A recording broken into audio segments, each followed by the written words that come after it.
овој процес кој го водиме во рамките на Обединетите нации продолжува да се одвива во рамките на Обединетите нации и таму Македонија е активен учесник.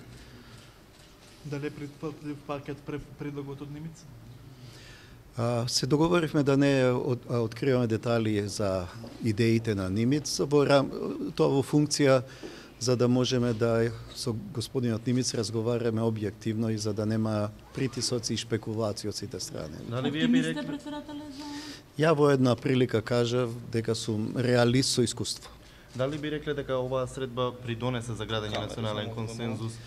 Па со самото тоа што е информативна средба, на кој сме информирани, во кој се соопштени и детали од разговорите што постоеле меѓу грчкиот и нашиот премиер, меѓу министерот, нашиот министер и грчкиот министер, тоа ни откори за да можеме ние во иднина да ги градиме нашите ставови и позиции. Дали мислите дека преку вакви средби во иднина ќе се постигне? Користи се сите средби во кои можеме да ги размениме информациите кои ги имаме и тоа пред се во функција на градење на позицијата на Република Македонија, која секој пат треба да биде во интерес на граѓаните на Република Македонија и секој да ги почитува државните интереси на Република Македонија.